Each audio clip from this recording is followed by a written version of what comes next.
إلا بالله العلي العظيم.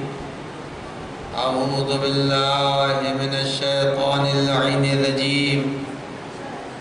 بسم الله الرحمن الرحيم. الحمد لله رب العالمين والعاقبة للمتقين والنار للعاصين والملعدين والصلاة والسلام التحية والإكرام على نبي الرحمة والشفيع الأمة صاحب الوقار والسكينة المدفون بأرض المدينة على عبد المعيد والرسول الممدد المصطفى الأمجد المحمود الأحمد بالقاسم محمد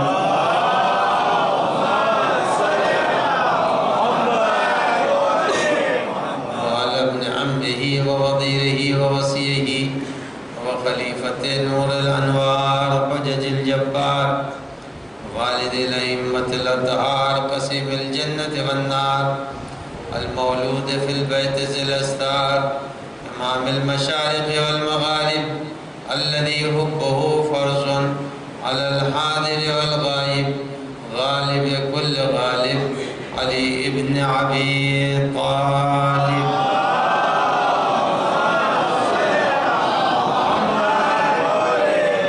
وعلى آله الطيبين الطاهرين المعصومين المنتجبين المخاطبين لا سيما على بقية الله الأعظم حجة ابن الحسن المهدي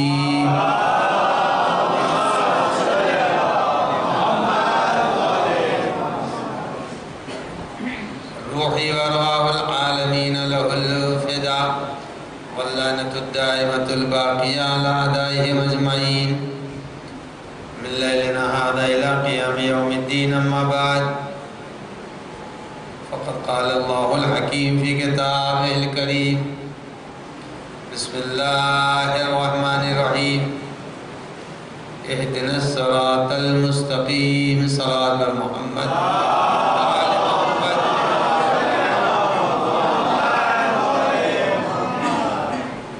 جس آیت کریمہ کو اس وقت کی مجلس کا عنوان قرار دیا ہے اس کے ترجمے کی بھی ضرورت نہیں ہے. بچہ بچہ اس آیت کریمہ کے ترجمے سے باخبر ہے. قرآن مجید کی اس آیت کریمہ کو اور اس سے پہلے اور اس کے بعد کی آیتوں کو اگر غور سے دیکھا جائے تو در حقیقت اس کے اندر دو تین حسین پہلو پائے جاتے ہیں. سب سے پہلی چیز تو یہ ہے کہ اس سورہ مبارکہ الحمد کو پروردگار عالم نے قرآن کے برابر قرار دیا ہے. قرآن کے مقابل میں قرار دیا گیا ہے. سورہ مبارکہ الحمد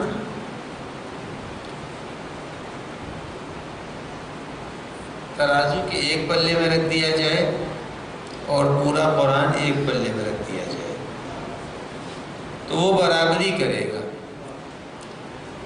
یہ وہ سورہ ہے جو سورہ قرآن مجید کا پروردگار عالم نے ہماری طرف سے ہماری ضرورت کو بعنوان وکیل پیش کیا ہے. وکیل اسی کو کہتے ہیں جو کسی کی بات کو ادا کرے.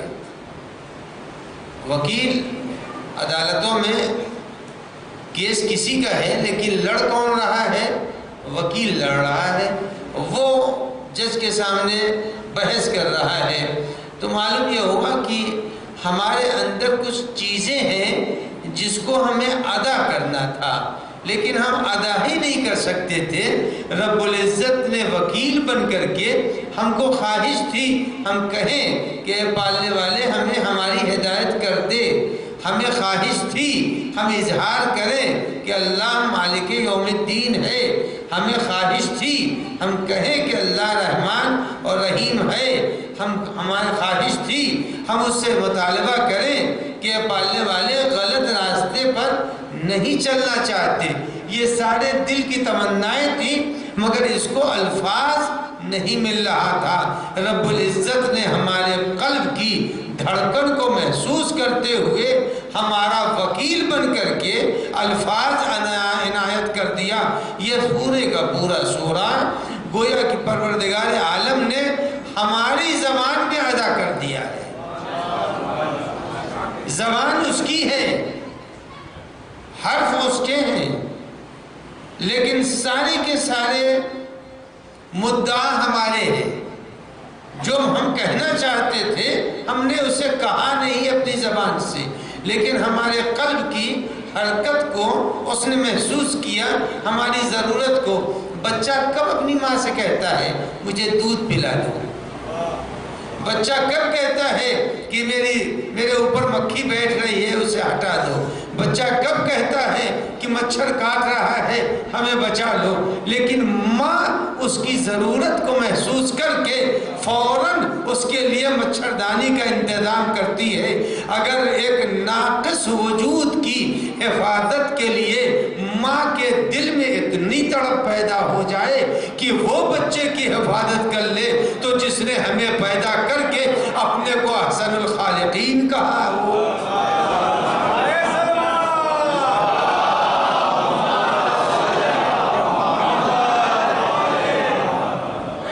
کبھی بچے نے یہ مطالبہ کیا، کبھی بچے نے نہیں مانگا کہ ہم کو دودھ چاہیے، ہمیں پانی چاہیے. بچہ تو ابھی نوزائیدہ ہے، 2 دن کا بچہ ہے، 3 دن کا بچہ ہے، 6 مہینے کا بچہ ہے، مگر ماں ضرورت کو محسوس کر رہی ہے. جب ماں ضرورت کو محسوس کرتی ہے تو مطالبے کے بغیر دے دیتی ہے. جب پروردگار عالم نے انسانوں کو پیدا کیا تو سمجھ لیا کہ اس کے اندر صلاحیتیں مانگنے کی ہے، مگر الفاظ نہیں ملے گا. لہذا اس نے اپنے کو ہمارا وکیل بنایا، اور وکیل بنانے کے بعد کہا تم یہی تو کہتے جو تم کہنا چاہتے تھے، ہم نے تمہاری طرف سے کہہ دیا اہدنا الصراط المستقیم. تو اب اللہ کے فضل سے اس منزل میں انسان ہے کہ پروردگار عالم نے اس کو اپنا نمائندہ بھی بنایا ہے اور اپنے کو اس بندے کا وکیل بھی بنایا ہے. دونوں چیزیں ہیں. اب آپ دیکھ لیجئے کہ اللہ کے ناموں میں بھی اللہ کو وکیل کہا جاتا ہے. تو ہدایت کی تڑپ انسان کے اندر خود بخود پائی جاتی ہے. یہ نہیں کہ انسان کے اندر ہدایت کا جذبہ نہیں، ہدایت کا جذبہ انسان کے اندر ہے. اور آج کے ہم ہوں یا گزرے ہوئے لوگ ہوں یا آنے والے کم ہوں، خدا کی طرف بڑھنے میں دیکھیے ہم نے کہیں نہیں دیکھا، کہیں بھی نہیں دیکھا کسی یونیورسٹی کے، کالج کے، چھوٹے اسکول کے پرنسپل نے یہ کبھی چاہا ہو کہ ہمارے کالج کا سارا بچہ فیل ہو جائے. کبھی سنا آپ نے کہ کسی یونیورسٹی نے اس بات کو مد نظر رکھا کہ ہمارے کالج کے سب فیل ہو جائیں؟ ہم نے نہیں دیکھا. کسی کالج نے بھی یہ تمنا کبھی نہیں کی. سب نے یہ تمنا کی ہمارے یہاں کا رزلٹ اچھا رہے. کبھی کسی نے یہ تمنا نہیں کی کہ 100% سب فیل ہو جائیں. جب ایک یونیورسٹی، کالج، اسکول، مدرسے کے ذمہ دار اس بات کو پسند نہیں کرتے کہ سب فیل ہو جائیں، تو وہ خالق کیسے پسند کرے گا سب جہنمی ہو جائیں؟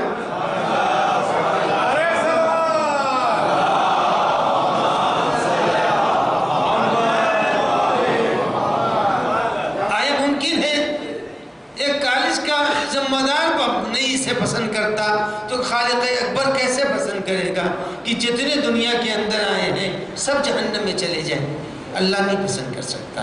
تو جب نہیں پسند کرے گا تو دیکھیے قرآن مجید نے فرمایا ہے کہ ان الانسان لفی خسر، انسان گھاٹے میں ہے. گھاٹے میں کیوں ہے؟ وجہ کیا ہے انسان گھاٹے میں ہے؟ اس کی ایک وجہ یہ ہے کہ جو اس کو پیریڈ دیا گیا ہے اس پیریڈ کو یوز نہیں کر رہا ہے. اگر اس پیریڈ کو، اس وقفے کو، اس زمانے کو استعمال کر لے تو قطعاً گھاٹے میں نہیں ہے.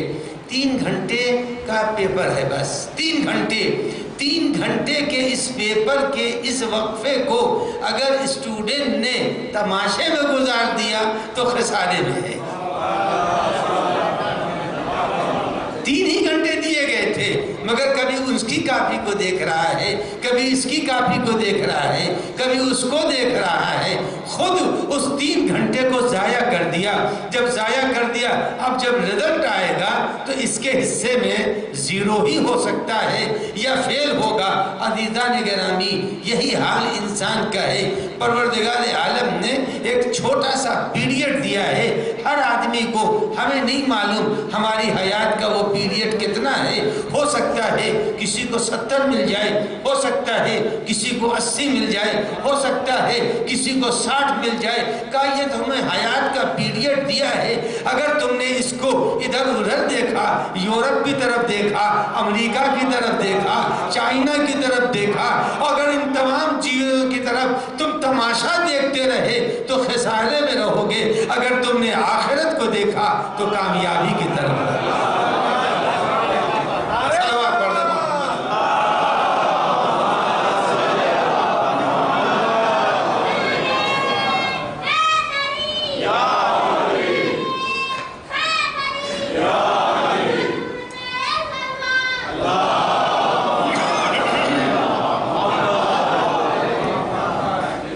تو قرآن مجید نے ہمیں بتا دیا کہ ہماری زندگی کا ایک لیمیٹڈ وقت ہے. اس وقت کو اگر کسی نے صحیح طور سے گزار دیا تو اسے موت سے خوف بھی نہیں آئے گا. موت سے کون ڈرتا ہے؟ ہم لوگ ڈرتے ہیں نا موت سے. کیوں ڈرتے ہیں موت سے؟ اس لیے کہ وہ ہم نے آمادگی نہیں ہے.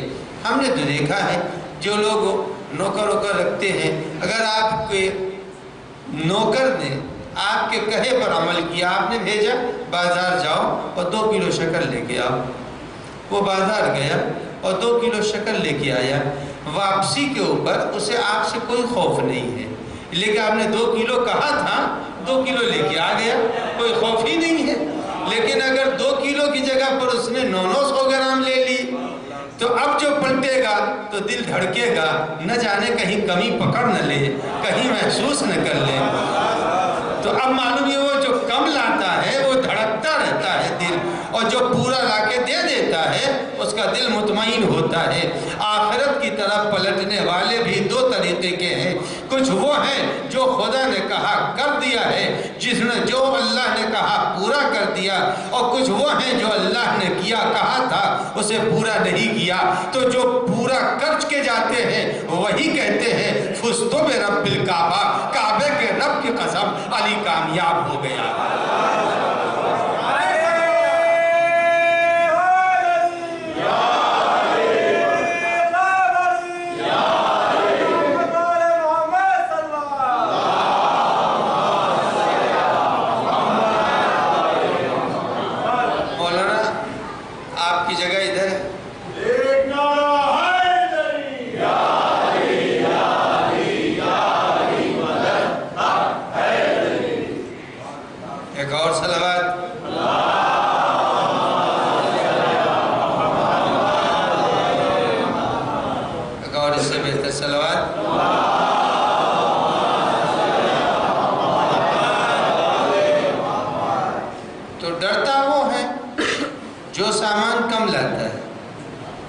اور جو سامان پورا لا کے دے دیتا ہے.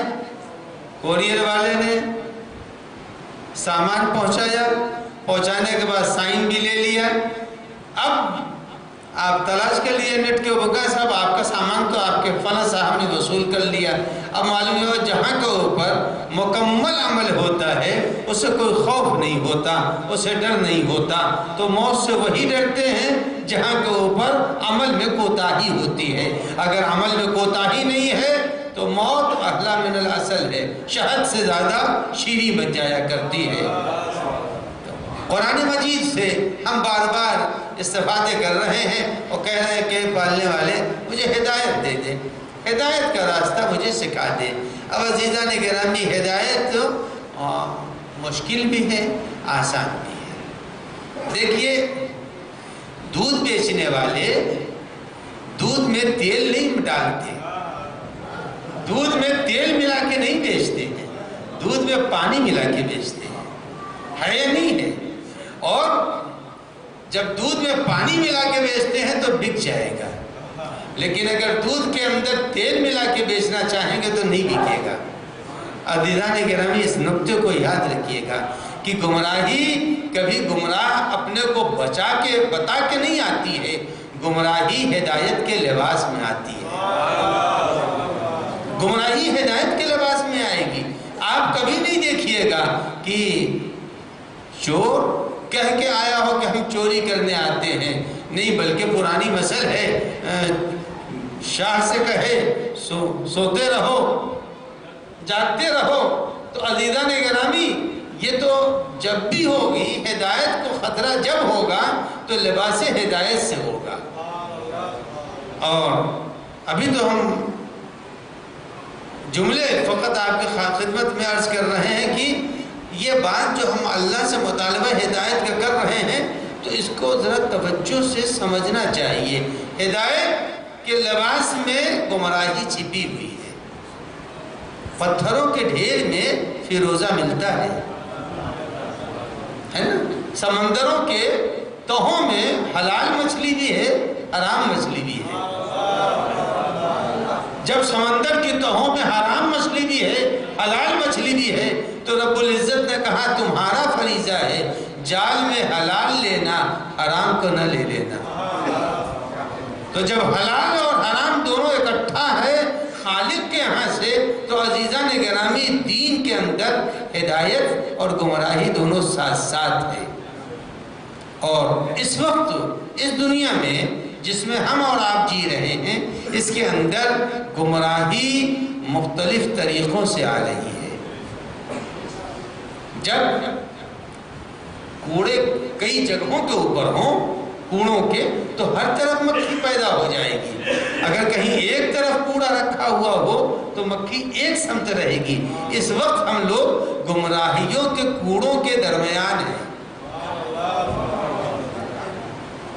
انٹرنیٹ ایک کوڑا، واٹس ایپ دوسرا کوڑا، میڈیا تیسرا کوڑا، ٹی وی چوتھا کوڑا۔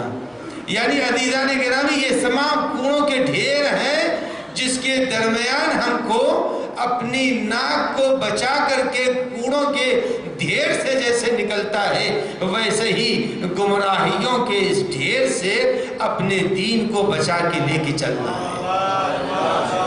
بہت مشکل ہے۔ میں نے تو دیکھا، میرے اوپر بھی گزرتی ہے، آپ کے اوپر بھی گزرتی ہے، جب کہیں کے اوپر کیچڑ بہت ہوتا ہے تو خیال ہوتا ہے کہیں ایسا نہ ہو جائے راستے کی چھیٹ پڑ جائے۔ اگر چھیٹ پڑ جائے گی، پاجامہ نجس ہو جائے گا، لباس نجس ہو جائے گا۔ یہ چند مہینوں کے برسات میں اتنی احتیاط ہے، اور عمر بھر کے لیے ہم کوئی احتیاط نہ کریں۔ بہت ضرورت ہے کہ ہم اپنے عمر بھر کے اس درمیانی کیچڑ سے اپنے کو نہ بچائیں۔ اب آئیے، جو بات میں کہہ رہا ہوں اس کو قرآن مجید سے بھی پیش کر دوں کہ گمراہی ہدایت کے لبادے میں چھپی ہوئی ہے۔ اب مثال میں نے پہلے دے دی کہ دودھ کو اگر بیچنا ہے تو پانی ملا کے تو بیچا جا سکتا ہے، لیکن تیل ملا کے نہیں بیچا سکتا۔ یعنی معلوم ہوا کہ پانی دودھ کے اندر مل جائے گا، پتہ نہیں چلے گا۔ تو جس طرح دودھ میں پانی مل کر کے پتہ نہیں چلتا ہے، ویسے ہی دین کے حدود کے اندر گمراہی آتی ہے تو پتہ نہیں چلتی ہے۔ اب ضرورت ہے پہچانیے۔ رولڈ گولڈ سونے کی شباہت تو رکھتا ہے مگر سونا نہیں ہوتا، کسوٹی کے اوپر کسا جاتا ہے۔ جب کسوٹی پر کسا جاتا ہے تو اب آپ یہ بات ذہن میں رکھ لیجئے کہ دین کی بھی کسوٹی پائی جاتی ہے۔ جب دین کی کسوٹی پائی جاتی ہے تو جب تک کہ دین کو کسوٹی کے اوپر نہیں پرکھیں گے، اس وقت تک دین ہم کو پتہ نہیں چلے گا۔ مجلسوں سے بھی دھوکہ ہوگا، مسجدوں سے بھی دھوکہ ہوگا، تقریروں سے بھی دھوکہ ہوگا۔ اب آپ اور ہم ذمہ داری کے ساتھ یہ محسوس کریں کہ کون سی تقریر مفید ہے اور کون سی تقریر مفید نہیں ہے۔ ہم نے تو یہ دیکھا ہے کڑوی دوا میٹھے کیپسول میں رکھی جاتی ہے، دوا بڑی کڑوی ہے مگر کیپسول نہایت میٹھا ہے۔ تو کہیں ایسا تو نہیں ہے ہمارے دین کو بگاڑنے کے لیے اچھی اچھی باتوں میں گمراہیوں کی تلخ دوا رکھی گئی ہو؟ اب قرآن مجید بیان کرتا ہے، قرآن کے اندر سب چیز ہے۔ جب سب چیز ہے تو ہم کو ہر چیز کو قرآن کے دائرے سے خارج نہیں کرنا چاہیے۔ قرآن مجید سورہ مبارکہ توبہ میں ارشاد فرما رہا ہے والذین اتخذوا مسجدا ضرارا وکفرا وتفریقا للمؤمنین۔ سورہ مبارکہ توبہ کی آیت ہے، والذین اتخذوا مسجدا ضرارا وکفرا وتفریقا للمؤمنین۔ اب آئیے میں اپنے نوجوانوں کے ذہنوں کو، بزرگ ماشاءاللہ سب اچھی اچھی باتوں کو جانتے ہیں، میں اپنے نوجوان جن کے پاس وقت ہی نہیں ہے، وقت ہی نہیں ہے، اتنے مصروف ہو چکے ہیں کہ ان کے پاس وقت ہی نہیں ہے۔ میں تو اکثر و بیشتر یہاں سے بھی کہہ چکا، اب آدمی اتنا مصروف ہو گیا ہے سیب کی جگہ جوس پی رہا ہے۔ تو اتنی مصروفیت کے دور میں آدمی سے ہم کیا توقع رکھیں گے؟ اب قرآن مجید کہتا ہے کہ یاد رکھو، ایک پورے دور کا تذکرہ اس آیہ کریمہ میں قرآن مجید نے کر دیا والذین اتخذوا مسجدا ضرارا۔ پیغمبر اکرم مدینے میں نہیں ہیں اور ابھی حضرت مکہ مکرمہ میں ہیں۔ قرآن مجید کی آیت ہے، قرآن مجید کہتا ہے کہ پیغمبر جب مکہ مکرمہ میں موجود تھے تو مدینے میں ابو عامر نام کا ایک شخص تھا، ابو عامر نام کا ایک شخص تھا اور جو انجیل کا زبردست عالم تھا، توریت کا ماہر تھا، اور اپنے اس آسمانی 2 کتابوں کے علم کی بنیاد پر وہ پیغمبر کے فضائل اور مناقب بیان کرتا رہتا تھا۔ ابو عامر پیغمبر کے فضائل اور مناقب بیان کرتا رہتا تھا اور قصیدہ پیغمبر پڑھتے پڑھتے زبان اس کی خشک ہوئی جاتی ہے، اتنا پیغمبر کا مداح تھا۔ کون تھا یہ؟ عیسائی اور یہودی علم کا جاننے والا تھا۔ اب پیغمبر اکرم صلی اللہ علیہ وآلہ وسلم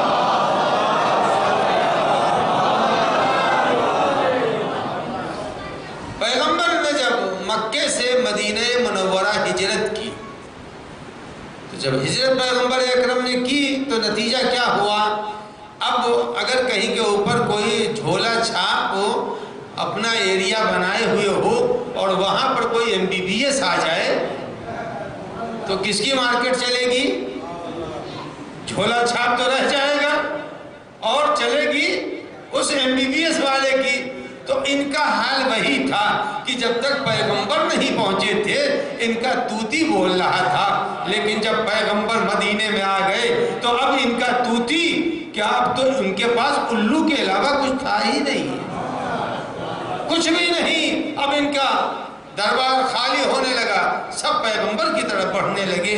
اب دیکھیے 2 چیزیں یاد رکھیے گا، دونوں نقطوں کو میرے یاد رکھیے گا کہ عالم کس کا ہے؟ توریت کا عالم اور انجیل کا عالم، اتنا زبردست عالم ہے۔ اور جب اس نے یہ دیکھا کہ ہمارا چراغ بجھ رہا ہے تو یہ یہاں سے چلا گیا، مکے چلا گیا۔ مکہ پیغمبر چھوڑ کے آ رہے ہیں، یہ مکے گیا اور جا کے قریش سے اس نے دوستی کر لی۔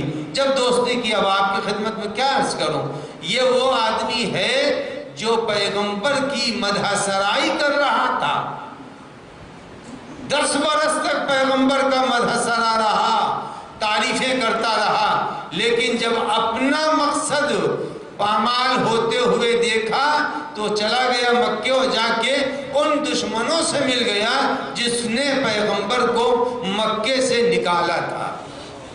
تو اب یہاں سے پتہ چلا دین میں سب سے پہلی چیز یہ ہے، دین میں دوام نہیں ہوتا۔ کب دین ہاتھ سے نکل جائے، دین ہاتھ سے کب نکل جائے پتہ بھی نہیں چلے گا۔ لہذا دین کو یہ نہ سمجھیے گا کہ اماں اور ابا نے ہم کو شیعہ گود میں پالا، پروان چڑھایا تو یہ ہمارا دین باقی رہ جائے گا۔ نہیں، شیعہ گود میں رہنے والوں کا دین بھی برباد ہو سکتا ہے، برباد ہو سکتا ہے۔ اور یہ یاد رکھیے کہ جب دین وہاں تک پہنچ کر کے بھی برباد ہو سکتا ہے، ماں نے 12 امام کا نام بتایا، باپ نے مجلسوں میں لے جا کر کے بیٹھنے کا سلیقہ بتایا، وہاں سے بھی گر سکتا ہے۔ 10 برس رسول اللہ کی تعریف کی ہے، انجیل کی بنیاد پر کی تھی، توریت کی بنیاد پر کی تھی، ان تمام بنیادوں پر وہ عمل کرتا رہا، لیکن نتیجہ کیا ہوا؟ جنگ بدر میں سب سے پہلا تیر جو پیغمبر کی طرف پھینکا ہے تو اسی ابو عامر نے پھینکا۔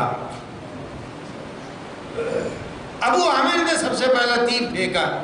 ابھی تو میں نتیجے تک پہنچا ہی نہیں ہوں، ابھی تو میں فقط دودھ پانی کے ساتھ بیچا جاتا ہے یہ بتا رہا ہوں۔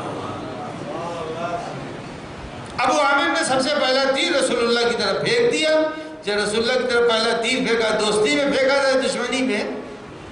ظاہر ہے تیر چلایا ہے تو دشمنی ہے۔ پیغمبر کی طرف پہلا تیر چلایا۔ اب پیغمبر اکرم صلی اللہ علیہ وآلہ وسلم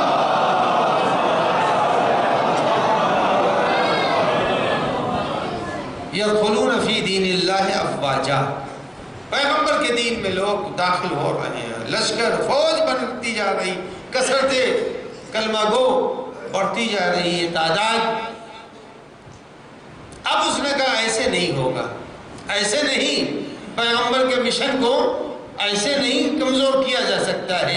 اس نے کہا دوسرا راستہ میں نکل، دیکھیں سورہ توبہ میں ہے، ذاکر اگر موقع مل جائے تو پڑھیے گا اسے۔ اس نے کہا اس طرح سے اب مشن رسول کو ناکارہ اور ناکام نہیں کیا جا سکتا، کام کیسے ہوگا؟ اس نے ثعلبہ کو لکھا، مدینے میں ایک شخص تھا ثعلبہ اس کا دوست، اس نے ثعلبہ کو لکھا کہ تم ایک مسجد بناؤ، تم ایک مسجد بناؤ اور مسجد کو تیار کرو۔ جب مسجد کو تم تیار کر لو گے میں آؤں گا اس مسجد میں اور مسجد میں بیٹھ کر کے بیان دوں گا، تقریریں کروں گا۔ جب مسجد رہے گی تو شبہہ نہیں ہوگا، اور اس مسجد کے افتتاح میں پیغمبر کو ہم بلوائیں گے، جب بلوائیں گے تو وہیں کو اوپر۔ اب قرآن مجید کیا کہہ رہا ہے؟ وَالَّذِينَ اتَّخَذُوا مَسْجِدًا زِرَارًا وَكُفْرًا وَتَفْرِيقًا بین المؤمنین۔ کہتے ہیں کہ اب یاد رکھیے گا ہے کیا چیز؟ مسجد بنی ہے۔ جب مسجد بنی ہے تو مسجد کا مقصد کیا ہے؟ کتنا پاکیزہ مقصد ہے مسجد کا، لیکن قرآن کہہ رہا ہے یہ جو مسجد بنی ہے یہ مسجد تین اس کے اندر مقصد ہیں۔ مسجداً زراراً، پہلا مقصد یہ ہے یہ مسجد نقصان دہ ہے، مسجد نقصان دہ ہے۔ دوسرا مقصد کفر ہے، یہ مسجد ایمان کی علامت نہیں ہے، کفر کی علامت ہے۔ تیسری چیز یہ مسجد مسجد نہیں ہے بلکہ مومنین کے درمیان تفرقے کا سبب ہے۔ تو اب معلوم ہوا قرآن نے اس واقعے کو بیان کر کے یہ بتایا کہ ہمیشہ گمراہی کے لیے آدمی برملا نہیں آتا گمراہ کرنے کے لیے، بلکہ سہارا لیتا ہے، دین کا سہارا لیتا ہے۔ مسجد بنائی تاکہ شبہ نہ ہونے پائے۔ اے عزیزو، اگر کل کی مسجد بنانے والا کون تھا؟ جو یہودی اور عیسائی کتابوں کا عالم اور جاننے والا تھا۔ یاد رکھیے گا آج بھی دین اہل بیت کو اگر کوئی نقصان پہنچا رہا ہے تو سب سے زیادہ یہودی اور عیسائی ہیں جو دین اہل بیت کو نقصان پہنچا رہے ہیں۔ اور یہی نہیں، اب آپ یہ سوچ لیجئے، میں ابھی ہمسائے ملک میں تھا، وہاں کے اوپر ایک مجلس کا اہتمام ہوا، لیکن جو مجلس کا اہتمام ہوا تو وہ شرط رکھی گئی کہ یہاں کے اوپر امامہ نہ آئے، امامہ نہ آئے مجلس پڑھنے، جس سے چاہو مجلس پڑھو، امامے کو مجلس نہیں پڑھوانا۔ تو جو بانی مجلس تھے انہوں نے پوچھا بھائی ایسا کیوں؟ تو کہا ہم سے فلاں شہر کے ایک صاحب نے کہا، انہوں نے کہا ان سے ہم پوچھتے ہیں، انہوں نے کہا میں یہ نہیں جانتا، ہم کو تو یہ ہمارے ایک دوست امریکہ میں رہتے انہوں نے کہا۔ تو معلوم یہ ہوا کہ فرش مجلس بھی کبھی کبھی عیسائیت کے ذریعے سے بچھائی جاتی ہے، یہودیت کے ذریعے سے بچھائی جاتی ہے، نصرانیت کے ذریعے سے بچھائی جاتی ہے۔ تو عزیزان گرامی، ہمیشہ دودھ میں پانی ملایا جاتا ہے، دودھ میں تیل نہیں ملایا جاتا۔ ہمیں اور آپ کو گمراہ کرنے کے لیے کوئی یہاں پر آ کر کے ناچ اور گانے کا اور سنیما اور تھیٹر کا انتظام نہیں کرے گا، بلکہ ایسی مجلسوں کا انتظام کرے گا جو مجلسیں ہمارے دین کے لیے خطرہ بن جائیں۔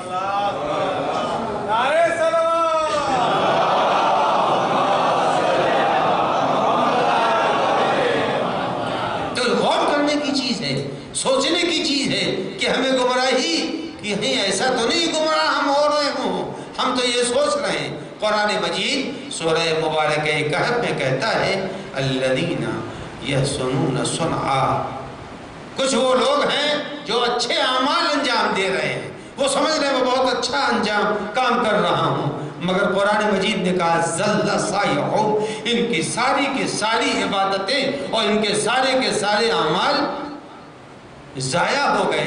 تو اب ہم سب کی ذمہ داری یہ ہے کہ ہم اس دور میں جب ہر طرف سے تشیع کو، شیعت کو نقصان پہنچانے کی کوشش کی جا رہی ہے، اسی لیے دین کا قلب سے نکل جانا آسان ہے۔ اس زمانے میں کوشش یہ کرنی چاہیے۔ دیکھیے، دو بڑوں کی باتوں سے ہم چھوٹوں کو بہت بڑا درس ملتا ہے۔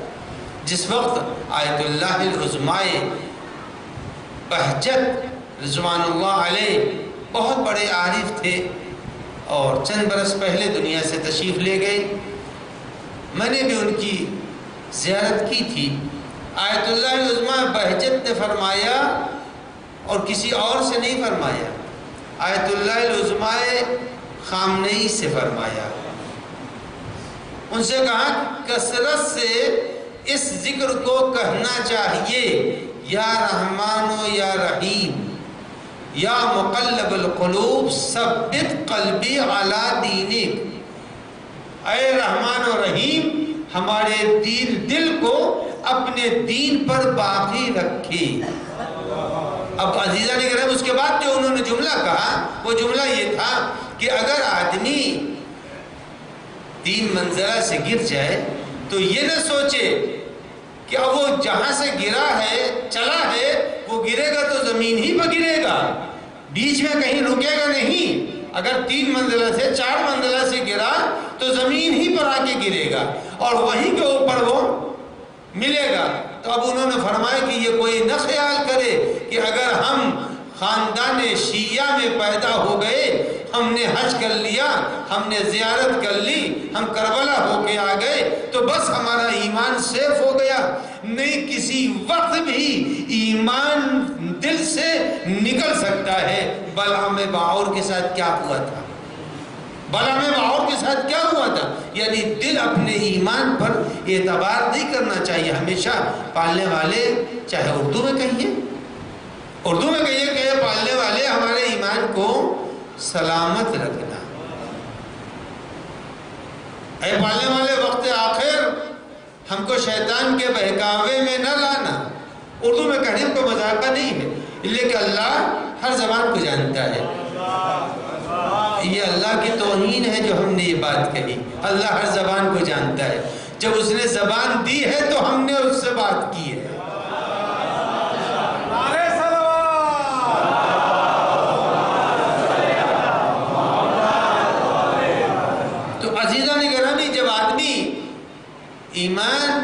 سے بلا میں باؤ اتنا بڑا مستجاب الدعوات تھا کہ جب وہ دعا کرتا تھا تو جس امر میں دعا کرتا تھا اس کی دعا قبول ہو جاتی تھی. لیکن کچھ لوگوں نے آ کر کے اس سے یہ کہا کہ میں تمہیں اتنا دے دوں گا، اتنا لے لو مجھ سے، اور تم بد دعا کر دو موسیٰ کے لیے، بس موسیٰ کے لیے بد دعا کر دو. اب وہ دولت دیکھیے آدمی کو کہاں کس منزل پر فائز تھا اور کہاں پہنچ گیا. اس نے کہا ٹھیک ہے دولت لے لی. جب دولت لے لی تو لینے کے بعد سے اب وہ بد دعا کر رہا ہے. جب بد دعا کر رہا ہے تو اب بتائیے نبی کے لیے بد دعا چلے گی؟ اللہ نے کہا بس دولت کے بہانے اس نے اپنی اس زبان کی تاثیر کو زائل کر دیا. ادھر اس نے جناب موسیٰ کے لیے بد دعا کے لیے ہاتھ اٹھایا، وہ جو اسم اعظم اور وہ صلاحیت اور وہ تاثیر جو اس کی زبان میں تھی وہ چلی گئی. جیسے ہی چلی گئی ماتا کافرہ، وہ کفر کی موت مر گیا. تو پتہ چلا عزیزو کہ دولت اگر انسان کو مل جائے تو وہ مستجاب الدعوات بلعم بھی اپنے دین کو چھوڑ سکتا ہے. یہ میرے عزیزو ہر طرف سے اس وقت خطرہ شیعت کو، کسی سے کوئی خطرہ نہیں ہے. جتنے بھی کلمہ پڑھنے والے دنیا میں ہیں ان کلمہ پڑھنے والوں سے دنیا کے بڑی طاقتوں کو کوئی خطرہ نہیں ہے. جو خطرہ ہے تو صرف اور صرف شیعت سے خطرہ ہے. شیعت کے علاوہ کسی سے کوئی خطرہ نہیں ہے، صرف خطرہ ہے تو اسی سے ہے. اور اسی لیے اس خطرے کو اب ہم نے محسوس کیا، ورنہ دشمن نے اس خطرے کو تو آج سے 70 سال پہلے ہمارے لیے فراہم کر دیا تھا. مگر آج ہم اس خطرے کو محسوس کر رہے ہیں. آپ اٹھا کے دیکھیں، برطانیہ کا ایک جاسوس تھا جس کا نام تھا ہائنفر. وہ آج سے 70 سال پہلے جب ملک بٹے نہیں تھے، ایک ہندوستان تھا، یہاں سے لے کے وہاں تک ایک ہندوستان تھا. ایران، عراق بڑی مرجعیت کے زیر سایہ، جیسے آج ایران و عراق میں بڑی مرجعیت شیعت کو سہارا دیے ہوئے ہے، ایسے ہی اس زمانے میں مرجعیت تھی. ہائنفر نے اپنے روزنامچے میں جو ڈائری اس کی تھی، اس ڈائری میں اس نے جو چیزیں لکھی ہیں اس میں سے آپ کی خدمت میں صرف میں 2 چیزوں کو بیان کرتا ہوں، صرف 2 چیزیں. ہائنفر لکھتا ہے کہ میں جب برطانیہ سے چلا تو مجھ کو نصیحت کی گئی تھی. 3 نصیحتوں کو اس نے زور دیا، لیکن ہم آپ کی خدمت میں 2 سنا رہے ہیں. اگر وقت رہا تو میں تینوں باتوں کو نقل کر دوں گا. پہلی چیز جو اس نے کہا، پہلی چیز وہ لکھتا ہے اپنے روزنامے میں کہ مجھے برطانیہ نے بتایا ہے کہ تم جس طرح سے بھی ہو سکے، جس طرح ممکن ہو سکے شیعت سے مرجعیت کو ہٹا لو، شیعت سے مرجعیت کو نکال دو. جب تک یہ شیعت رہے گی مرجعیت سہارا دیتی رہے گی، اور اگر یہ مرجعیت ٹوٹ گئی تو شیعت بھی ٹوٹ جائے گی. میں آپ کی خدمت میں عرض کروں، یہ سلمان رشدی تو فتنگے برابر تھا.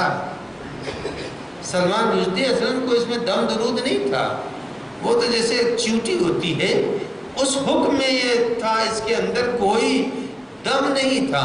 اور وہ آیات شیطانی جس کو کہا جاتا ہے وہ کتاب کچھ بھی نہیں ہے. میں نے بھی اس کو دیکھا، کچھ بھی نہیں وہ آیات شیطانی. ان کا منصوبہ کیا تھا؟ میں اپنے نوجوانوں کو بتا دوں ان کا منصوبہ کیا تھا. ایسٹ انڈیا کمپنی آئی ہندوستان میں تو پہلے اس نے کیا کیا کہ میں کارخانہ کھولوں گا، ایک کارخانہ کھولوں گا. ایسٹ انڈیا کمپنی آئی اور آنے کے بعد اس نے کارخانہ کھولا. کارخانے کی حفاظت کے لیے اپنے سپاہی بلا لیے. کارخانہ کھولا، سپاہی بلائے، دھیرے دھیرے ہندوستان پر انگریزوں کی حکومت ہو گئی۔ عزیزان گرامی، یہ تو انہوں نے یہ دیکھا تھا کہ ہماری غیرت کتنی ہے، وہ ہماری غیرت کو ٹٹول رہے تھے، ہماری حمیت کو ٹٹول رہے تھے۔ وہ یہ معلوم کرنا چاہتے تھے کہ دیکھیں اس شیطانی آیات کے چھپ جانے کے بعد کیا رد عمل ہوتا ہے، رد عمل کیا ہوتا ہے۔ اس رد عمل کو دیکھنے کے لیے اس نے بنا دیا کہ تم لکھ دو کتاب، اور اس نے کتاب لکھ دی، آیات شیطانی مارکیٹ میں آ گئی۔ عزیزان گرامی، اس کے پس منظر میں جو چیزیں تھیں وہ میں بیان کرنے والا ہوں ابھی۔ اب اس نے آیات شیطانی لکھ دی۔ عزیزان گرامی، اس وقت اسلامی ممالک کی فہرست آپ کے سامنے ہے، اسلامی ممالک کی فہرست آپ کے سامنے ہے، اور تیل کے کنووں پر بیٹھے ہوئے افراد بھی آپ کے سامنے ہیں عزیزان گرامی۔ اور ایک بھی دنیا کا حکمراں نہیں تھا جس نے کہ سلمان رشدی کی آیات قرآنی کی مخالفت کی ہوتی۔ سب بیٹھے ہوئے تھے، سب بیٹھے ہوئے تھے، اور بولا کون؟ وہ کون بولا؟ ایک مرد بولا کہ سلمان رشدی واجب القتل ہے، اس کے علاوہ کچھ نہیں۔ اب جب بولا سلمان رشدی واجب القتل ہے، جو برطانیہ میں دندناتا پھر رہا تھا وہ چوہے کی طرح بل میں چلا گیا، وہ چوہے کی طرح بل میں چلا گیا۔ وہ بل میں نہیں گیا تھا بلکہ سامراج کا منصوبہ چکنا چور ہو گیا تھا۔ وہ چاہتے کیا تھے؟ ان کا دیکھنا یہ ہے کہ اس کے بعد ہوتا کیا ہے۔ آیات شیطانی اگر چل گئی اور کوئی نہیں بولا تو اس کے بعد جو بلو اور گندی فلم بنائی گئی تھی وہ دکھلائی جانے والی تھی، لیکن آیات شیطانی نے پرندے کے اڑنے سے پہلے پر قطر دیا۔ تو مرجعیت کی طاقت ان کو پہلے بھی معلوم تھی، مرجعیت کی طاقت اب اور معلوم ہو گئی۔ اس وقت اس کو مرجعیت کی طاقت کا پتہ چلا جس وقت مرزا شیرازی کا زمانہ سامرا میں وہ رہتے تھے۔ مرزا شیرازی سامرا میں رہتے تھے۔ سامرا آج بھی ویران ہے، بہت زیادہ وہاں آبادی وغیرہ نہیں ہے، سامرا بہت، وہ وہیں کے اوپر رہتے تھے۔ مرزا شیرازی تابہ سرا کو یہ پتہ چلا کہ ایران میں تمباکو کی کمپنی کو تمام بہترین مسودوں کے ساتھ برطانیہ نے اپنے قبضے میں لے لیا ہے۔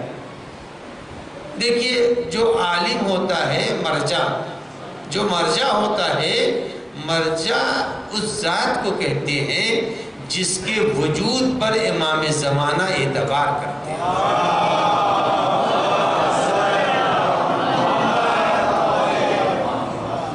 کیشیئر اگر بینک کا صحیح پیسے نہ دے رہا ہو تو نوکری رہے گی یا چلی جائے گی؟ کیشیئر اگر صحیح طور سے کام نہ کر رہا ہو تو نوکری چلی جائے گی۔ عزیزان گرامی، پردہ غیب میں امام کے رہنے کے معنی یہ ہے مرجعیت اپنا کام کر رہی ہے۔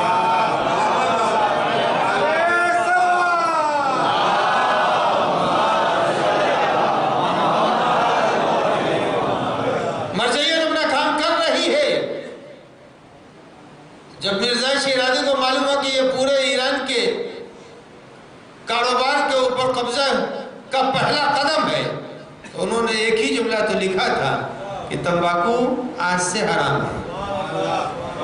وہ کمر ٹوٹی تھی ان کی، ان کو معلوم تھا، لہذا جب ہیمفر چلا ہے تو کہا سب سے پہلے مرجعیت کو توڑ دینا، سب سے پہلے مرجعیت کو توڑ دینا، اور جہاں تک کوشش ہو سکے مرجعیت کو ناکارہ بنا دو، مرجعیت ٹوٹ جائے گی تو جیسے سب پھر رہے ہیں ایسے شیعہ بھی پھریں گے، نہ ان کا کوئی دادرس ہے نہ ان کا کوئی دادرس اور فریاد رس رہے گا۔ عزیزان گرامی، لیکن میں آپ کی خدمت میں عرض کروں، یہ آج زائرین کی جو کلپ چل رہی ہے بار بار کہ کربلا معلی اور نجف کے درمیان، کل جو کلپ مجھے ملی کہ دنیا کا سب سے بڑا سفرہ اور دسترخوان 70 کلومیٹر کا ہے، 1-2 کلومیٹر کا نہیں ہے، 70 کلومیٹر کا ہے۔ یہاں سے وہاں تک دسترخوان کے اوپر کھانے پینے کی چیزیں ہیں۔ یہ کربلا رہ نہیں جاتی، یہ کربلا مٹ گئے تھے، نجف ختم تھا، شام ختم تھا، مگر فقط ایک چھوٹے سے فتوے نے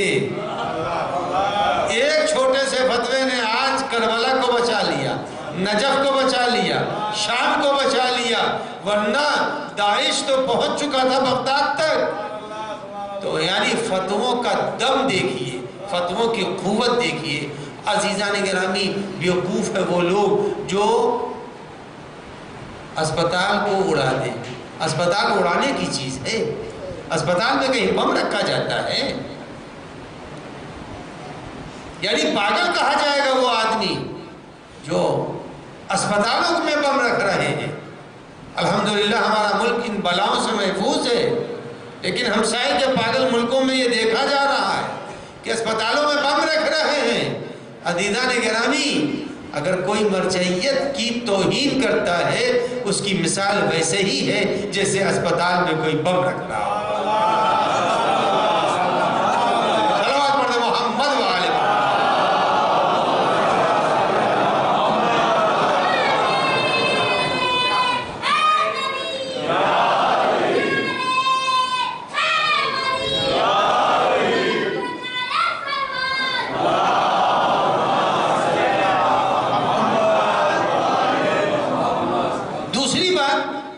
مرجعیت کو توڑ دینا، آپ نے کبھی سنا آپ نے کہ امریکہ کا پریزیڈنٹ کسی سے ملاقات کرنا چاہے، کراہتے بھی رہیں گے اگر اس نے اظہار کر دیا کہ مجھ سے مل لیجئے، کراہ رہے ہوں گے تو بھی چلے جائیں گے ملنے کے لیے، حال حوصلہ نہیں ہوگا مگر ملنے کے لیے چلے جائیں گے۔ کوئی ہے کوئی دنیا کا ایسا حکمران جو امریکہ کے صدر کے بلانے اور خواہش کے اظہار پر نہ پہنچ جائے؟ سر کے بل جائیں گے، سر کے بل پہنچ جائیں گے۔ لیکن عزیزان گرامی، آپ دیکھیں مرجعیت کی طاقت، دیکھیں مرجعیت کا زور، دیکھیں کل ہی کی تو نیوز ہے، بہت پرانی نیوز تو نہیں ہے، کل ہی کی نیوز ہے کہ جب جنرل اسمبلی کے اجلاس میں پریزیڈنٹ روحانی پہنچے تو ان کو پیغام دیا گیا کہ آپ سے ٹرمپ ملنا چاہتے ہیں، ٹرمپ آپ سے ملنا چاہتے ہیں۔ انہوں نے کہا میں نہیں مل سکتا، میں نہیں مل سکتا ہوں۔ آیا دنیا کو کوئی صدر یہ کہہ سکتا ہے؟ میں نے کہا روحانی تمہاری روح کو کروڑوں سلام، اچھا کیا، اگر مل لیتے تو دیوانوں سے کہیں ملا جاتا ہے۔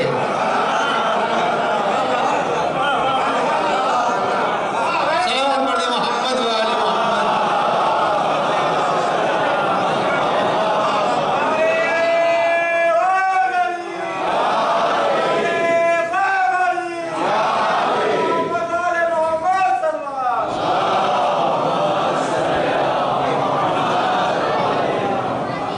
عزیزان گرامی، مرجعیت میں طاقت ہے، اور چونکہ ماشاءاللہ یہاں کے اوپر سب بزرگ بیٹھے ہوئے ہیں اور ان کی تربیت کا نتیجہ جو نوجوان آج ہمارے درمیان مجلسوں میں آ رہے ہیں اور اپنے دین کی حفاظت کر رہے ہیں،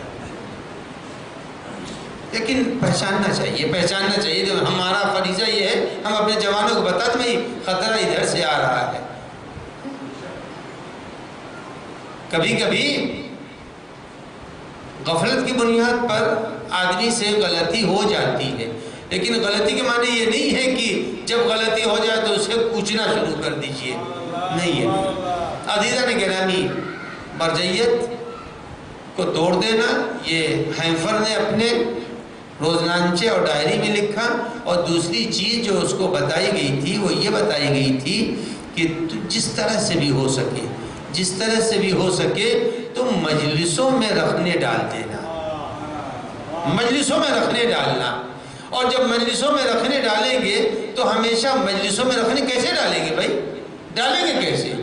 مجلسوں میں رکھنے ڈالنے کا راز یہ ہے، یہ سب تو پہلے ہی سے طے تھا۔ مجلسوں میں رکھنے ڈالنے کا راز یہ ہے کہ جذبات محبت کو بھڑکا دینا۔ جب جذبات محبت کو بھڑکاؤ گے تو فوراً رکھنا پڑ جائے گا۔ اب میں آپ کی خدمت میں سامنے کی ساری چیزیں بیان کر دوں۔ جذبات کیسے بھڑکائے جاتے ہیں؟ جذبات محبت، ابھی مسکین صاحب اگر یہ کہہ دے کہ ممبر پر قالین نیلے رنگ کا لگے گا، مومنین کہیں گے دیکھیے ایام غم دیکھیے، اور انہوں نے کالے کی جگہ کے اوپر نیلا لگا دیا۔ اب وہ ہر طرف سے بوچھار کہ بتائیے غم امام حسین میں، بھائی غم امام حسین علیہ السلام میں اگر نیلا قالین لگ گیا ہے تو کوئی مذائقہ تو نہیں ہے، کوئی قالین کا نیلا ہونا حرام تو نہیں ہے، مگر جذبات ابھارنے کے لیے 4-6 فتنے کھڑے ہو جائیں گے کہ دیکھیے غم کا مہینہ کالے کی جگہ نیلا کر رہا ہے۔ اب شروع ہو جائے گا مسئلہ، اب وہ دفاع کر رہے ہیں اور وہ جو ہے حملے کر رہے ہیں، حملہ اور دفاع میں معلوم ہوا کہ مجلس شکار ہو گئی اختلافات کا۔ اب میں آپ کی خدمت میں عرض کروں، امیر المومنین کو یا رسول اللہ بتا سکتے تھے یا خدا بتا سکتا تھا، کوئی دوسرا اہل بیت کو نہیں بتا سکتا۔ یا رسول اللہ بتائیں گے یا اہل بیت کو حضرت احدیت پروردگار عالم بتائے گا۔ پیغمبر کو جب امیر المومنین غسل دے رہے تھے، دیکھیے جذبات کیسے بھڑکائے جاتے ہیں۔ جب امیر المومنین غسل دے رہے تھے تو ابلیس آیا، اور آنے کے بعد دیکھیے جذبات کیسے بھڑکائے جائیں گے، کیسے ذہنوں کو متاثر کیا جائے گا۔ آ کے امیر المومنین سے کیا کہتا ہے، اے علی آپ رسول اللہ کو غسل دے رہے ہیں؟ تو کہا غضب کر دیا آپ نے، یعنی مولا سے کون کہہ رہا ہے جس کو اللہ نے مردود بنایا ہے، مولا سے مردود بول رہا ہے، تو یہ یاد رکھیے گا مجلس میں بھی ملعون بولے گا۔ مولا سے مردود بول رہا ہے، کہہ رہا غضب کیا آپ نے، کہا کیا غضب ہوا؟ کہا آپ رسول اللہ کو غسل دے رہے ہیں، کہاں؟ کہا رسول اللہ کو غسل دینے کی ضرورت کیا ہے، وہ تو آیت تطہیر کا مرکز ہے۔ دیکھیے جذبات بھڑکایا تو معلوم یہ ہوا کہ جب مردود اور ملعون مومن کو بھڑکانا چاہتے ہیں تو سہارا لیتے ہیں بنیادی چیزوں سے، بنیادی چیزوں سے۔ امیر مومنین نے کہا تو پیغمبر کے حکم کی مخالفت کی دعوت دے رہا ہے، او ملعون بھاگ جا۔ تو معلوم یہ ہوا کہ جب بھی دین میں گمراہی کو شامل کیا جاتا ہے تو سہارا اچھی باتوں کا لیا جاتا ہے۔ مسجد بنی تو مسجد زرار ہوئی، غسل پیغمبر میں آیا تو اس نے کیا کہا، مرکز تطہیر کوئی شک ہے، رسول اللہ مرکز تطہیر تھے نہیں، کوئی شک و شبہ نہیں، یعنی معلوم ہوا کہ روح کو نکالا جائے گا، اس کو بنیاد بنا کر کے اختلاف کو۔ تو اس نے کیا کہا، برطانیہ نے اپنے جاسوس سے کہ تم جانا اور مجلسوں میں رکھنے ڈالنا، جب تم مجلسوں میں رکھنے ڈالو گے تو نتیجہ یہ ہوگا کہ اگر مجلسوں کا سلسلہ ٹوٹ گیا، حق بتائیے، یہ ماشاءاللہ مجمع ہے، بزرگوں کی بات نہیں کرتا میں، یہ تو ماشاءاللہ بہت سنتے رہتے ہیں، ہم سے پہلے والے جو بزرگ علماء گزر گئے ان کو سنا، ہم تو ادنا سے طالب علم ہیں۔ اس مجمع میں نوجوان کو آج 1 نومبر ہے، 1 نومبر ہے، ان نوجوانوں کو کتنا موقع ملا ہے دین کی بات سننے کا، کتنی کتابیں پڑھ لی، کچھ نہیں موقع ملا، مصروف کر دیا ہے دنیا نے. لیکن اس 1 گھنٹے کے مجلس نے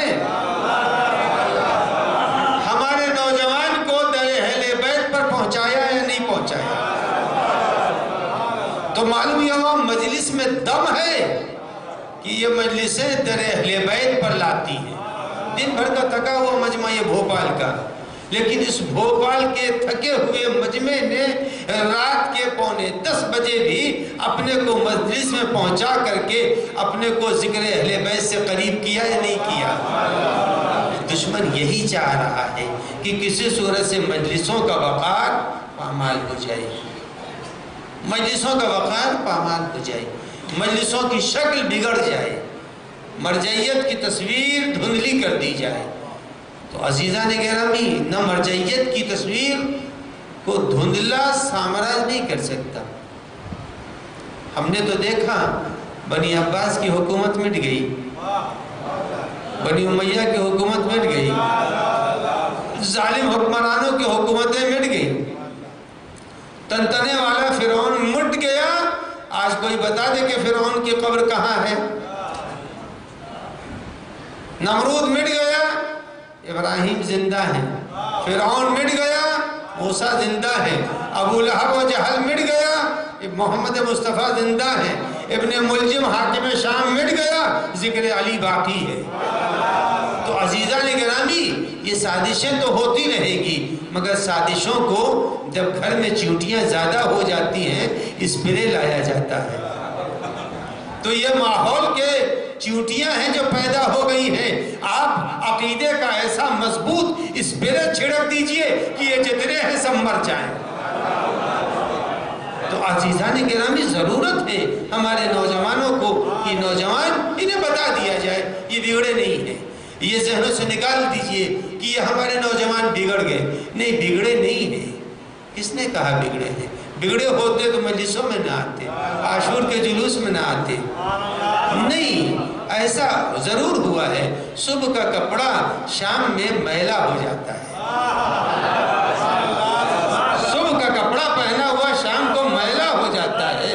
جب ذکر اہل بیت سے دوری ہوتی ہے تو ہم سمجھتے ہیں یہ گمراہ ہو رہے ہیں. یہ گمراہ نہیں ہوتے، انہیں پھر لائیے. ہم تو اتنا جانتے ہیں کہ اگر 12 گھنٹے موبائل کو مسلسل استعمال کیا جائے گا تو چارجنگ ختم ہو جاتی ہے، لیکن جب اس کو پھر ایک نور کے مرکز سے لگا دیا گیا، پھر چارجنگ اس کی آ گئی اور وہ پھر تر و تازہ ہو گیا.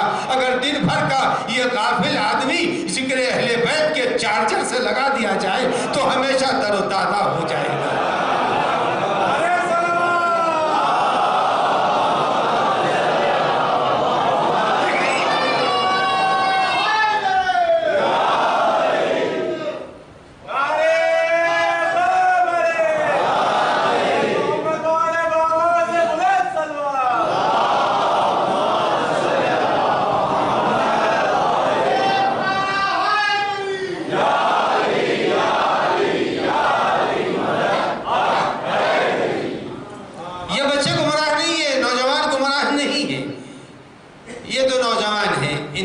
زندگی کی خواہشات بھی ہیں، تمنائیں بھی ہیں، ان کی کچھ مرادیں بھی ہیں.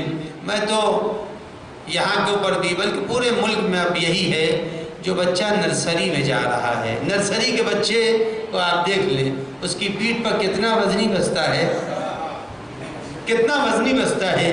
صبح میں بچے جھنجھوڑ کر کے مائیں منہ دھلا کر کے یونیفارم پہنا کر کے اس کو بھیج رہی ہیں. گھر پر آتا ہے تو اس کو ہوم ورک میں لگا دیا جاتا ہے.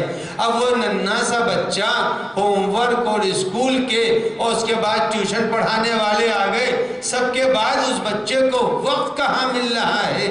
ایک ننھے سے بچے کو جب دنیا وقت نہیں دے رہی ہے کھیلنے اور کودنے کا، تو اس نوجوان کو سنبھلنے کے لیے یہ کوشش کر رہی ہے یہ جتنا ہو سکے غرق دنیا میں ہو جائے. لیکن یاد رکھیے گا، دنیا میں غرق وہی ہوگا، ڈوبتا وہ ہے جس کے پاس کشتی نہیں ہوتی. وہ بچ جاتا ہے جو کشتی رکھتا ہے. دنیا کے سارے مذہب ڈوب جائیں گے چونکہ سفینہ آل محمد نہیں رکھتے.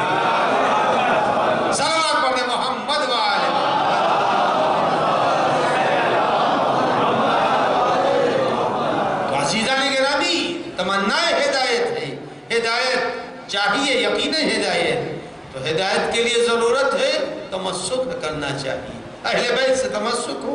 جب اہل بیت سے تمسک ہوگا تو آدمی، مثال میں نے ابھی دی، آدمی گمراہ نہیں ہوگا۔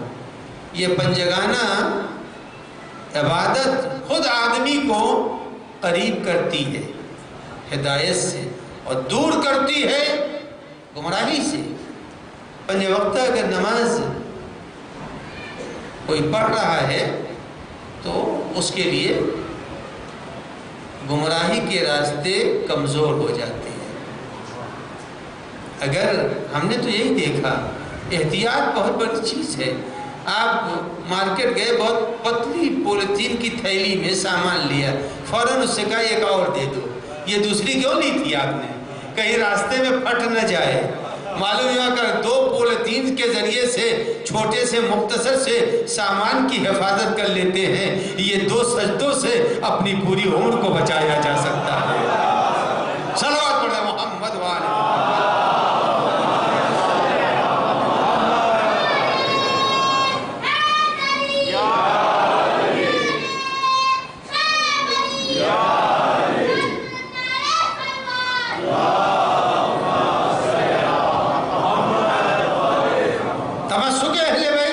آدمی کو گمراہ ہونے نہیں دے گا، اطاعت اہل بیت گمراہ ہونے نہیں دے گی۔ شناخت ہونی چاہیے، پہچان ہونی چاہیے، ڈپلیکیٹ کیا ہے، اوریجنل کیا ہے۔ تو ہر کے ہاتھ میں موبائل ہے، ہر کے ہاتھ میں موبائل ہے، لیکن آدمی خریدنے سے پہلے دیکھتا کہیں ڈپلیکیٹ تو نہیں، کہیں ایسا تو نہیں، اندر مشین پرانی ہو، کیس نیا ہو، کیس نیا ہو، ایسا تو نہیں ہے۔ یعنی معمولی چیزوں کو خریدنے میں اتنی احتیاط اور عقیدہ خریدنے میں اتنی لاپرواہی۔ تو عزیزان گرامی، عقیدوں کی حفاظت صحیح باتوں سے ہو سکتی ہے، دعاؤں کے ذریعے سے ہوگی۔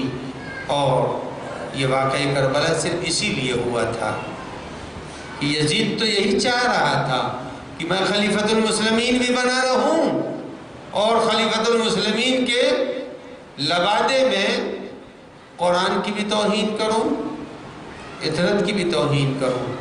یہ وہ ایام ہیں جن ایام میں آل محمد علیہ السلام شام کی طرف رواں دواں ہیں، بلکہ یوں کہوں کہ وہ قید خانے شام میں اسیر ہو گئے، قیدی بنائے گئے ہیں۔ جب دربار یزید میں اہل بیت علیہ عصمت و طہارت لائے گئے تو راوی کہتا ہے کہ دربار یزید میں جناب سکینہ سلام اللہ علیہا بھی رسیوں میں جکڑی ہوئی لائی گئی تھی۔ عزیزان گرامی، میں نے مقتل میں یہ بات پڑھی تھی، مگر صرف پڑھی تھی، بہت مدت کے بعد اس کا راز کھلا۔ مقتل میں نے یہ پڑھا کہ جناب زینب جب بھی راہ کربلا میں ناکے سے زمین پر آتی تھی تو جھکی جھکی چلتی تھی، جھک کے چلتی تھی، مگر میں یہ نہیں سمجھ سکا کہ کیوں جھک کے چلتی تھی۔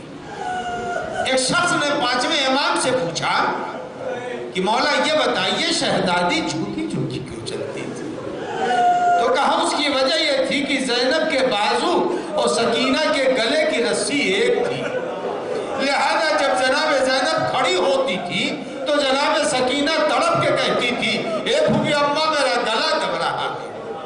عزیزان گرامی، پتہ چلا کہ جناب سکینہ کا گلا اور جناب زینب کا بازو ایک رسن سے بندھا تھا۔ جب دربار یزید میں لا کے اہل بیت کھڑے کیے گئے اور ظالم پہچانوانے لگا، جب تعارف ہونے لگا یہ علی کی بیٹی ہے، یہ نبی کے نواسی ہے، یہ رباب ہے، جب ایک ایک کا تعارف ہوتے ہوتے بات یہاں تک پہنچی یزید کو بتائے گئے یہ سکینہ ہے، تو برجستہ وہ کہتا ہے یہ وہی سکینہ ہے جو حسین کے سینے پر سوتی تھی۔ یعنی سکینہ کی محبت کا چرچا یزید تک پہنچ چکا تھا، کہتا یہ وہی سکینہ ہے جو حسین کے سینے پر سوتی تھی۔ کہاں؟ ہاں یہ وہی سکینہ ہے، یہ وہی سکینہ ہے۔ جیسے ہی کہا یہ وہی سکینہ ہے، ارے یزید ملعون نے جناب سکینہ کو تڑپانے کے لیے کام یہ کیا کہ سامنے جو تش رکھا تھا سرپوش کو ہٹایا۔ اب جو سرپوش ہٹا ہے سکینہ نے کیا دیکھا؟ بابا کا سر ہے جو تش میں رکھا ہوا ہے۔ ارے بیٹی نے باپ کے سر کو دیکھا، تڑپ گئی۔ اس کے بعد یزید کہتا ہے اے سکینہ، میں نے یہ سنا ہے کہ تمہارا بابا تم سے بہت محبت کرتا تھا، میں اس وقت سمجھوں گا جب تمہارے بابا کا سر تمہاری گود میں پہنچ جائے۔ یہ سننا تھا۔ ایک مرتبہ چلا ہوا دامن بلند کیا، اے بابا، ارے دربار میں آپ کی محبت کا امتحان ہو رہا ہے، یہ کہنا تھا۔ دس سے سر امام بلند ہوا، آغوش سکینہ میں آیا، بیٹی نے باپ کے دہن پر دہن رکھ کے شاید شکوہ کیا ہو، اے بابا آپ کے بعد تماچے لگائے گئے، اے بابا آپ کے بعد گوشوارے چینے گئے، اے بابا آپ کے بعد مجھے قیدی بنایا گیا۔ سیعلم الذین ظلموا ای منقلب ینقلب لعنت اللہ علی القوم الظالمین۔ یا اللہ یا اللہ یا اللہ یا اللہ یا اللہ یا اللہ یا اللہ یا اللہ۔ الہی قلب ایمان کو راضی و خوشنود فرما، ظہور ایمان میں تعجیل فرما، پالنے والے بیماروں کو شفا عنایت فرما، قرضداروں کے قرضوں کو ادا فرما، جو کاروبار میں ان کے رزق میں وسعت عنایت فرما، جو ملازمتوں میں رزق میں برکت عنایت فرما، پالنے والے واسطہ جو مشتاق حج و زیارات اسباب سفر عنایت فرما، پالنے والے واسطہ ہے جو صاحبان دختر ان کو فرائض سے سبکدوش فرما، جن کی گودیاں خالی ہیں ان کی گودیوں کو آباد فرما، پالنے والے ملک و بیرون ملک سے جن لوگوں نے دعاؤں کی فرمائش کی ہے یا اللہ ان سب کی حاجتوں کو روا فرما۔ اس بزم میں جو لوگ سامعین و ناظرین و حاضرین ہیں سب کی حاجتوں کو روا فرما، پالنے والے پیغام اہل بیت کی پہنچانے کی توفیق توانائی عنایت فرما، پالنے والے شب اول قبر اہل بیت کی زیارت و شفاعت نصیب فرما، عذاب قبر، فشار قبر، تاریکی قبر سے نجات مرحمت فرما، پالنے والے واسطہ ہے جتنے بھی بے روزگار ہوں سب کو برسر کار فرما، انکا علی کل شیء قدیر، بحق محمد و آلہ الطاہرین۔ ایک صلوات پڑھ محمد